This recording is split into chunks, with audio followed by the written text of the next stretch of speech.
usa ka nato adunay nagkalain-laing diskarte aron nga mahupay gikan sa stress. Pipila ka nato ipaagi sa music ug sa kaon samtang ang uban ka nato ipaagi sa laag. Apan para kang John Christopher Pepito, also known as JcBoy Vlog, kinsa taga Bohol, ang pag-ampog ang paglaag mao'y lakip sa mga makaparelieve sa iyang stress. Isip usa ka travel vlogger, iyang gipakita sa iyang mga vlogs kung unsa kamahinungdanon ang pagpahuway, taliwasan na sinatin natong problema ug stress gikan sa trabaho. Pinaagi sa mga vlogs, dadon kita sa mga lugar nga haum alang sa atong pagpahuway. Busa karong buntaga, andama na ang inyong kaugalingon ug makisuri kita kauban ni JcBoy dinilang sa GMA Regional TV Live. Atong ililahon ron buntaga mga kapuso laing travel vlogger gikan sa lalawigan sa Bohol, JcBoy Vlog. Good morning, JcBoy. Welcome sa GMA Regional TV Live. Hello, good morning everyone. Then good morning sa atong mga viewers diha. May buntag sa tanan. Salamat. Kumusta, JcBoy? O unsa may mood kuno nimo karong buntaga? Actually, happy kay Coron kay to be part of this program and thank you so much for having me here. Thank you, thank you.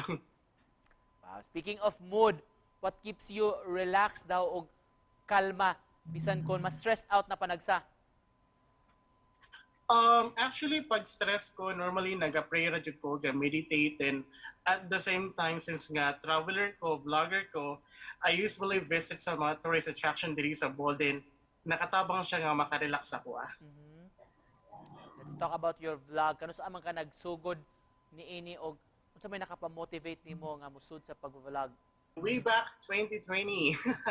Yeah, atong pag-pandemic panggod, so me and my friends can decide me nga mo visit o tourist attraction diri sa among hometown, which is Duero. Okay, so nang laag me during that time, me and my friends, then I decided to post it on my social media account, which is Facebook.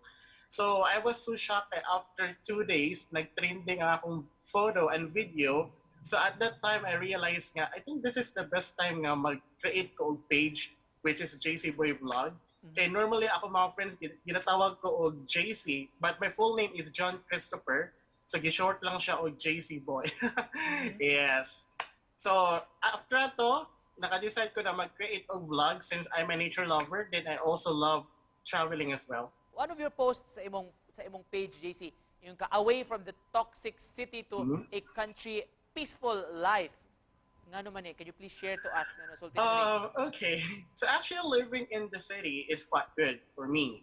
But living in the countryside is much better. Maybe because I'm living in the countryside right now and it's really easy for me to compare living in the city and the countryside. For me, living in the city is a little bit crowded sometimes.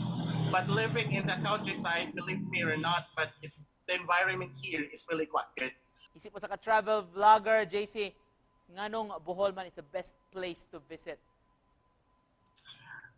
For me, actually, Bohol is the best places to visit in the Philippines. Why? Maybe because we have a lot of activities. We have indoor activities and outdoor activities. So let's talk about outdoor. So nami mga water sports activities like scuba diving, snorkeling, and napad may mga like climbing, pwede po mo mag waterfalls activities, sobrang nice kayo sa dyan. JC, mamahimo ba kuno nga i-tour minimo karong buntaga sa Bohol? Mga kapuso, tara!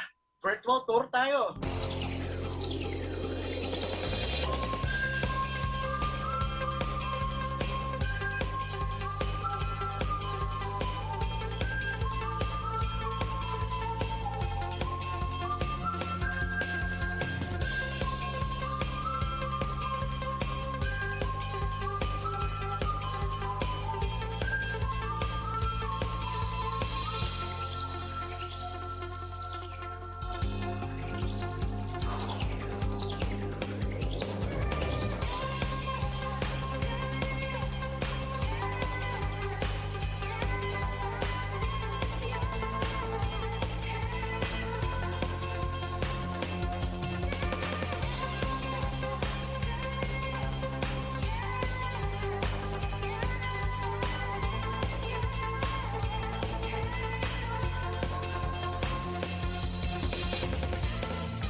unsa may paaboto na mo from you sa umaabot pang mga buwan sa sunod tuig?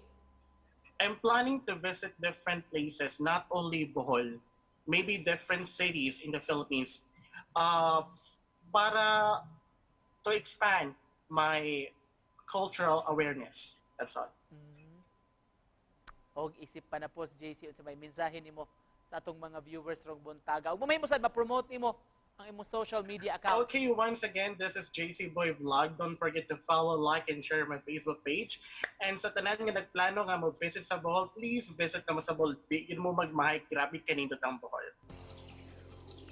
Thank you so much, JC, for joining us this morning. Og padayon sa paglaag og suroy-suroy pakita sa manindot nga gasa sa Bohol. JcBoy Vlog, mga kapuso. Welcome. Thank you so much.